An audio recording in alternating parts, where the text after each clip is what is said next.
Everything in Washington changed just moments ago. What began as a political disagreement has now turned into something far bigger, a confrontation over power, authority, and the future of American governance.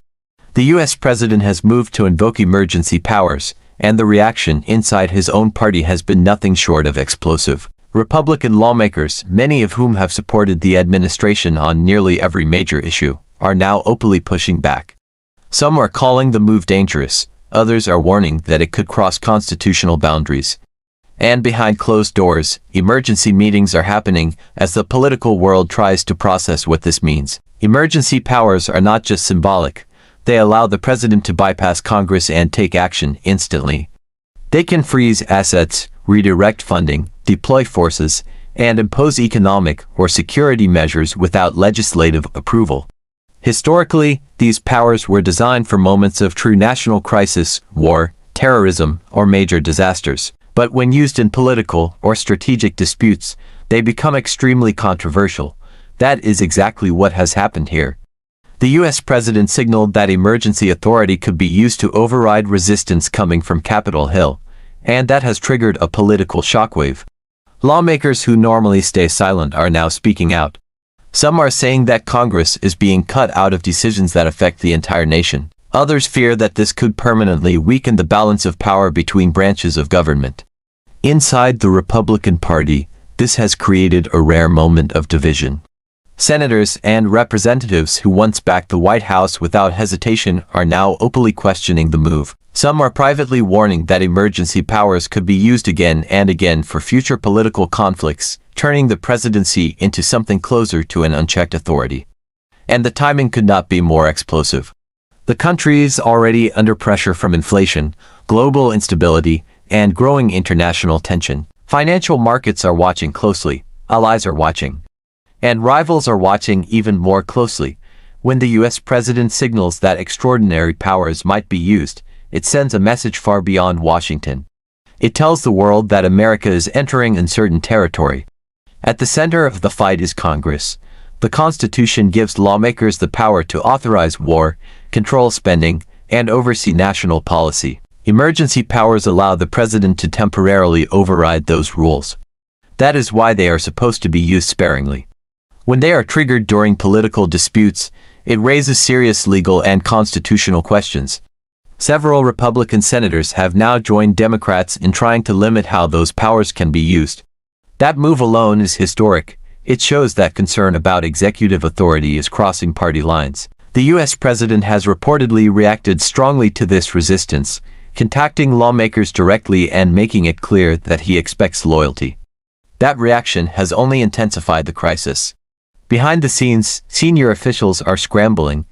Lawyers are reviewing legal boundaries, advisors are warning about backlash, and party leaders are trying to prevent an internal revolt from becoming a full-blown split. For ordinary Americans, this might seem like just another Washington fight, but the reality is far more serious.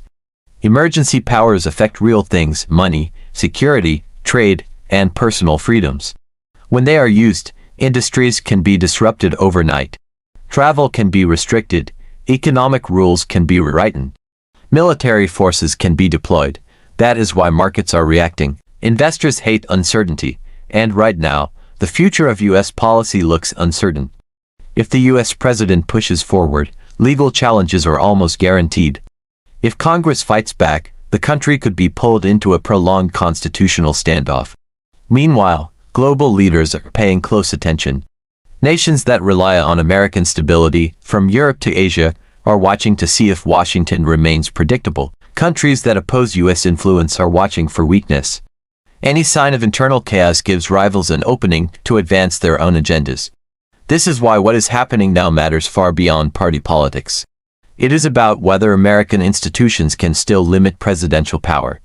Supporters of the U.S. president argue that bold leadership is necessary in a dangerous world. They believe that bureaucracy and political opposition slow down urgent action. They say emergency powers are a tool that allows the government to act quickly when the stakes are high. Critics argue the opposite.